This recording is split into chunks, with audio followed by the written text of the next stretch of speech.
Mayong adlaw kaninyong tanan nga nagpaminaw karon ning tulumanon kini ang akong suliran. Ilabi na kaninyo Dr. ni Obra o Attorney Ellen Bathan.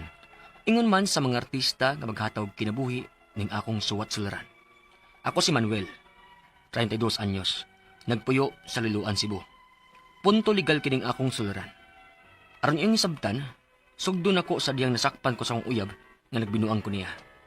Ingon ini ang mga panghitabo.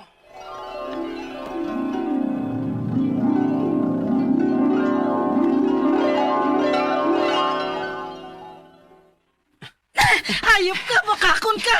Imo ra kong gilad! Disi, sorry kayo. Natinta lang ko.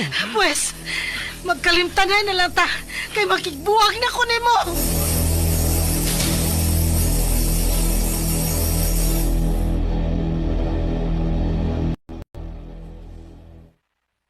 Mao di nga wagid ka magpakasal kay dili pa di ay ka gusto nga mo settle down ngadtong DC. Pero mahal ba yun ako siya, bay? Pangay, humok na dyan kay kong ilong ba? Dali ko matintal. Unya sa man nimo ron? Makigbalik pa ka tos DC nimo? Manikamot ko ba nga mabalik siya nako? Mao ba? May mo ba pasagdi ko? Gusto kong maglingaw-lingaw nga wa ka. Usa pa, nakigbuwag naman ko nimo, di ba? Oh, pero mahal pagyapon ko ni mo, dili ba? Oo. Pero karon, gusto ko nga akong kaugaligo na sad mo ay akong huna-unaon.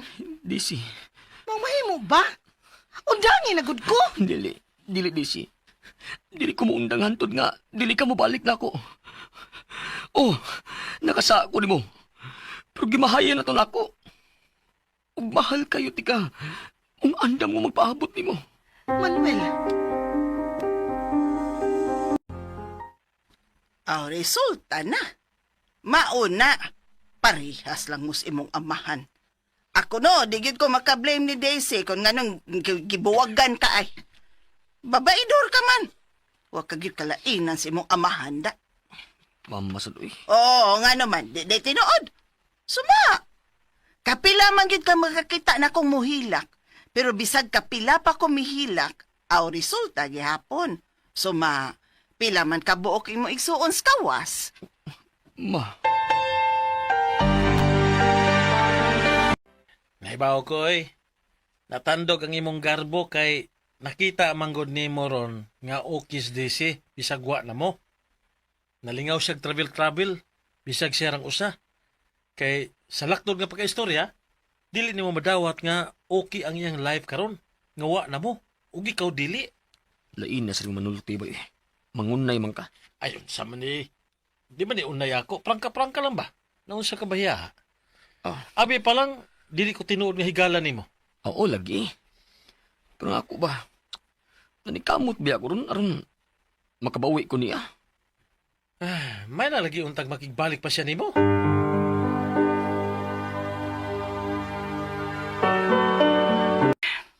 kung magkigbalik ko nimo, imo ba sang isaad nga dili na ka magbinuang nako? Oh, Disi, isaad na ko. Okay, sige. Disi, thank you. Thank you kayo. Ang pinakong dilit na dyan ako. Thank you. Manuel,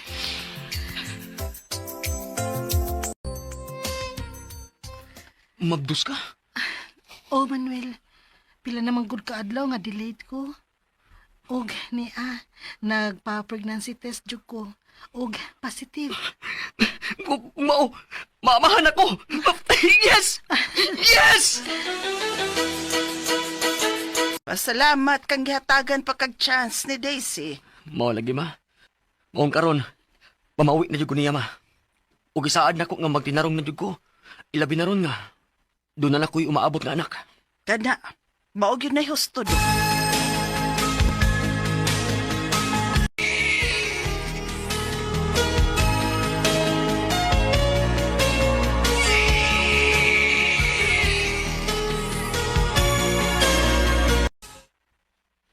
Manuel, nagkadugay nga nagkaklaro na ng naong inyong anak ni Daisy ba? Mura maliwat ni mo? Shh, ma. Ayaw ko na pagsulti, anak. Madunggay kang Daisy, anak. Kalaki ka lang. Sulti ra gani tas na matikda nato. Ma,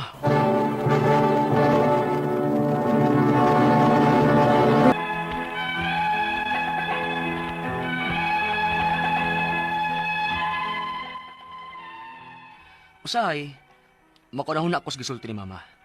Pero mas mulabaw ang akong feeling na ako gyud mao'y amahan sa bata. Sukad lang niabot ning bata sa akong kinabuhi. Wa ko'y laing gibuhat, kundi mo kayo ug maayo. Para mahatlang medyo na ako iyang mga kinahanglan. Pero samtang busy ko sa trabaho, aron na ako ikaprovide sa akong pamilya, hinihinay nga nakabantay sa kong DC, nga murag bugnaw na ginagdan ako. Unya, maayo nun kay nasuroy ka din sa amo, Lois, kay murag giburingan na dyan ang imong amiga din sa bahay da. Lagi uy. Sa pila kahigayon nga sige siya hangyo. Karon pag yung taon ko makalugar. Maayo ra gyud day kay nakalugar ka. Kay basig mabuang nako dinis ka boring sa amo. Gani. Aw, mao na ni inyong anak? Ah, bless ni tita, langga. Bless ko. Butan sa. Asa man ni maliwat ning bataa, uy. Di man niliwat ni mo Manuel. Oh. Joke. Kay dili masadyod siya mo'y amahan ana. DC, Amo jud ka crazy. Ay binuang ingon ana oy. Tuogay nas Manuel na.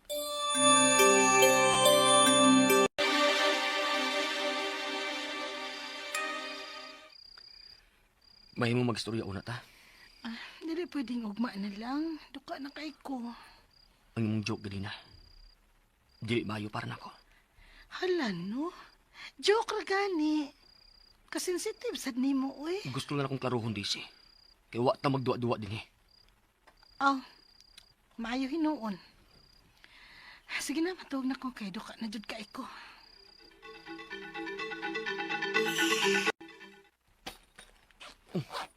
Ano nang hipos man kasi inyong mga butang? Dili na ko Manuel. Nagkadugay, nagkawa na ko'y feelings para nimo. Oh, unsa? Ingon ana lang ka sayon? DC natay anak. Dili nimo si anak. Unsa? Nagtuo ko nga ikaw mo'y amahan. Pero sa kadugayan nga tanaw na ko sa bata, nagkaklaro ang naong ni Inday. Liwat ka ay siya sa lalaki nga nakahilabot na ko sa panahon nga nagkabuwag ta. Unsa? DC dili na tinuod. Ako siya. Gikan siya nako. oy, bahala di ka mo tuo. Bahala kag unsay imong tuhuan. Pero wa kay katungod sa bata, tungod kay dili ni nimo siya ig unsa. DC.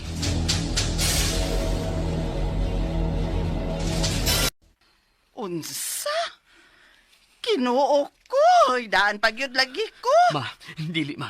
Dili. Ako si Inday ma. Naka-feel ko nga ako mo'y tinuod niyang amahan. Anak. Tanan akong panigkamot tungod niya ma. Unyang maingon lang si DC nga dili ako mo'y tinuod nga amahan. Ma, dili ma. Akong i-fight akong katugod maisip amahan sa among anak. Manuel.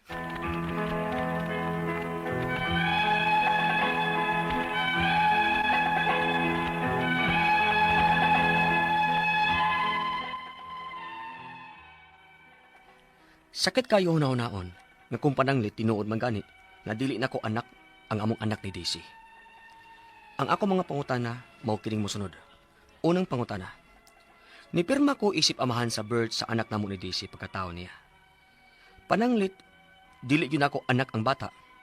Doon na ba ko'y katungod niya? Ikaduhang pangutana.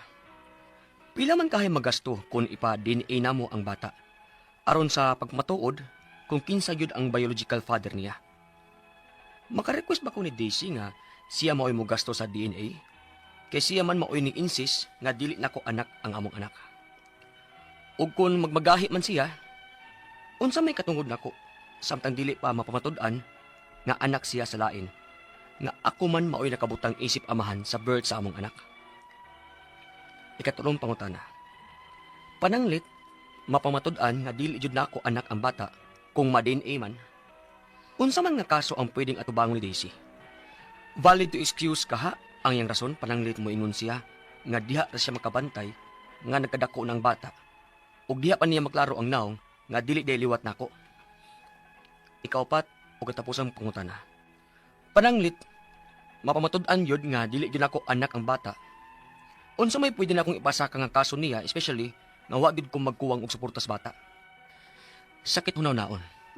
Pero sa gibuhat ni DC nako sa wa niya pagsultis tinuod o gipaabot pa niya sa ingon ini, mura dili ko makatugot nga ingon ana lang kasayon para niya. Palihog, tabangi kang bagi ko. Kini, ang akong suliran, Manuel. Maayong adlaw mga suking tigpaminaw kini si Attorney Elaine Bathanog. Ako karong adlawa ang muhatag ninyo og tambag, tubag, solusyon, kalinawan sa inyong mga pangutana, mga problemang may punto legal, of course, sa mga personal nga mga pangutanag problema, mga dokumento nga kinahanglan ninyo og mga legal nga mga advice kung unsay buhaton. Ato ang mga birth certificate, marriage certificate, SSS, GSIS, ato ang mga concerns, ato ang mga yuta pagpanrabaho ug mga kontrata or mga kasabutang way papeles. Agay, ipadada ninyong mga suwat sa suliran_612@yahoo.com or sa ato ang Facebook account nga kini ang Akong Suliran official writers page. Pwede sad atong ipadala sa 3rd floor Jose R. Martinez Building, Osmeña Boulevard, Cebu City. Di gyud ikalimod no nga ang ato ang programa sipa gyud kaayo maskig asa tang dapita nganuman kay kung di ta ka paminaw sa radyo live no pwede gyud tang makapaminaw sa DYHP RMN Cebu nga Facebook account or sa ato ang YouTube channel. Maunang layo kaayog maabtan ang ato ang programa. Dili ra diri sa Pilipinas, oy, worldwide. Dili ta nationwide. Worldwide ming ato ang programa ug kami dako kaayo ming, dako kayo among kasing-kasing ug kami mapasalamaton ninyong tanan kay sa pipila pa katuy dugayan na gid ato ang programa guys. Sa kantita Lourdes Rosaroso pa ni nga panahon no sukad pa ko makabuot no makabaton ug buot mao na gyud ni dugay na gyud ni ang kaning ato ang programa. Ayaw gyud mo ka ikog nga mo pada sa inyong mga suwat no kay through the years tested og sinaligan gyud nga experts gyud lisensyado kato si Lourdes lisensyado man to siya nga abogada, lisensyado pod nga doktor, may man to siya kay superwoman man to siya no si Anhing Lourdes, Tita Lourdes Rosaroso, Lourdes Libres Rosaroso nga mo ginagsugot sa atong programa hangtod og ako si Dr. Randolph Libres and then karon ako og si Dr. Rene Obra. Thank you kaayo nga naa mo nagpabilin nga naminaw ni salig sa tuang programa through the years, no? Punto legal ta karong adlaw, letter sender nato kay si Manuel, 32 years old, taga Live Lovely Loan, Mayor Aljo Frasco, Vice Mayor Margo Frasco, my loves, ug Congressman Duke Frasco, ug Secretary Cristina Garcia Frasco, ako mga pinalanggang mga kauban din ha sa Liloan Municipal Hall. Kumusta mo, consultant magugko nila din ha guys. So di gyud na lahi or unfamiliar nako ang Liloan, ang mga tighimo usmasi, ang mga na din ha sa litsyon din sa Kanggogo o kanang din ha sa Papakits. Kumusta mong tanan din ha. Iyahang pangutana no kabahin ni sa nakaduwa man kog kaglaing te Manuel nasakpan kas imuhang uyab no. So mao na ning iyahang concern kay ngano man gyud no nga ang iyahang problema nga naunhan gud to siya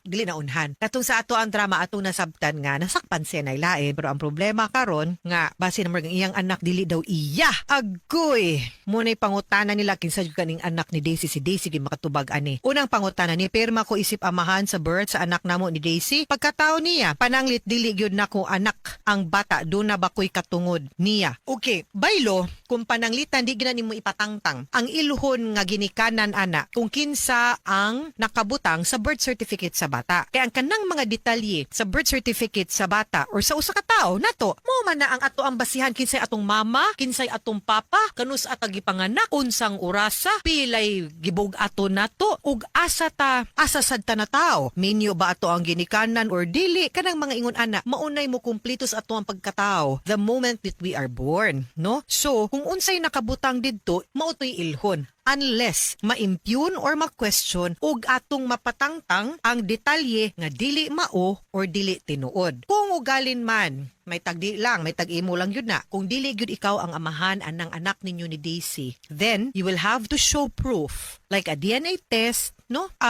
To show proof nga dili di ay ikaw ang papa para mawala ang imuhangan as a father. Kana og buot nimo. Pero kung pananglitan, no? Dili na siya matangtang in so far as legalities are concerned, ikaw gyud ang ilhon nga amahan. Sa balaod kay ikaw man ang giilang nga amahan, ang tanang katungod og obligasyon sa usa ka amahan ngadto sa iyahang anak naka-attach gyud sa imuha. Vice versa pud, no? Sa bata towards you. Ikaduhang pangutana, pila man kahay magasto kung ipa-DNA namo ang bata aron sa pagpamatuod kung kinsa gyoy biological father niya. Maka-request ba ko ni Daisy nga siya mao'y mo gasto sa DNA kay siya may mao'y ni-insist nga dili nako anak ang among anak. Kung magmagahi man siya unsa may katungod nako samtang dili pa mapamatuod nga anak siya sa lain nga ako may nakabutang isip amahan sa birth certificate sa among anak. As long as, Manuel, as long as imong pangan ang naa sa birth certificate, maski pag-unsaon og ka 1 million pa nang isulti ni Daisy nga dili ikaw ang papa, ang balaod diha gyud mo dapig nimo. Nganuman kay ang papilis na ama nimo, inimo mo pabor, ikaw man ang nahimong amahan ana, so ikaw gyud mo ilhon unless matangtang na siya, no? Wagi paking ang balaod nato kung unsay kinsa gyud ang tinud aman unless mabalhin na or matangtang na ang imuhangan as father. So mintras imo pangan ang naa dinha sa birth certificate, you can assert all rights as a father. Katulong pa ng pangutana, pananglit mapamatud-an nga dili gyud nako anak ang bata kung ma-DNA man, unsa man ang kaso nga pwedeng atubangon ni Daisy. Valid excuse ba kaha iyang rason pananglit mo ingon siya nga diha ra siya nakabantay nga nagkadako na ang bata ug diha pa niya maklaro ang naong nga di ay liwat niya kaning hintawon. Kibaw manggud ta, uy, kinsay amahan kitang babae ba? Maihap baya na nato, no? Unya kibaw pud ta kung kinsa gyud pud ang naka-co-maker nato paghimo aning bataa, no? Unya tungod ambot unsay iyahang rason ngano magsige siyag ingon nimo, no? Nga dili ikaw ang papa, no? Kay dili ta ka kuan. Ako sa ning klarohon ha, kay magdepende manggod wa ko kita sa suwat gyud, no? Kung legally married ba gyud pud mo duha, kay ang children are all presumed to be legitimate children inside the marriage. Pero regardless, no, kung naimuhangan sa birth certificate, dili na niya sayon-sayon nga malimod. Pero kung pananglitan, of course, kung minyo mo, dili ikaw ang papa, adultery ang kaso, ana. Kung dili ikaw ang papa, pero dili mo minyo, I think pwede na siya makiya for simulation of birth. Kinamakak man siya. And gipatuo man ka niya, nga ikaw di ay papa. Now, of course, ang DNA test, no, dito na ako natubag siyang ikaduhang pangutana kung pila. Nana siya procedure, depende na ay mga diagnostic center, na ay mga ospital who are capable of doing the DNA. So, magdepende ihang presyo. Pero maabot siguro mga 20,000, magdam siguro 15, I'm not sure. Pero kinahanglan siya consent sa both parents or that kuyugan gyud sa mama o papa ang bata para lang matest kung ikaw ba gyud ang papa or dili. Okay? Ug ang iyang katapusang pangutana, kung mapamatud-an man nga dili gyud kuno niya anak ang bata, unsa may pwede niyang ipasaka nga kaso, especially nga wa gyud siya magkuwag suporta sa bata. Sakit hunahunahon, pero sa gibuhat ni Daisy nako, sa wa niya pagsulti kuno sa tinuod, di sad siya makatugot nga ingon ana lang pud kuno kasayon or ingon ana lang sad siya sayon-sayon. I agree, no? Well, siguro makakihatag da news nga magpabayad ta kay nagsuporta kag batang dili imo nga dili sa diday nimo angay suportahan. Pero I hope nga luoy sad gyud ang bata. I understand nga napamahal na nimo ang bata basin ni ilan na po na nimo isip papa maluoy tas bata sa kabuang aning Daisy, no? Pero I hope na hinay-hinayon lang pud ninyo og pasabot ang bata kung tinuod man nga dili gud ikaw ang papa. But I do hope nga magtarong intawong ka Daisy, no? Kay nakadaka gubot dili lang sa inyong relationship ni Manuel but sa pangisip sa development pud sa bata kawa gyud nimoy klaro inday, no, nga imuhal lang ng pasagdan nga maingon ana masayon-sayon dili ba yan nalalim kay kung giila na gyud na tinuod sa bata nga ang papa niya si Manuel unya day tulain maglibog siya and then the identity ang kahasol sa pag-usab sa iyang birth certificate and the like sa imtungod lang si imuhang kabuang no. So I hope do not be like Daisy mga sukintig paminaw. Og ikaw pod Manuel naot unta nga you also learn your lesson nga nakabinuang man sa guga sa una pero of course that's not a reason no. Mga sukintig paminaw hinaot unta nga namoy nakutlo na pagtulunan karong adlaw.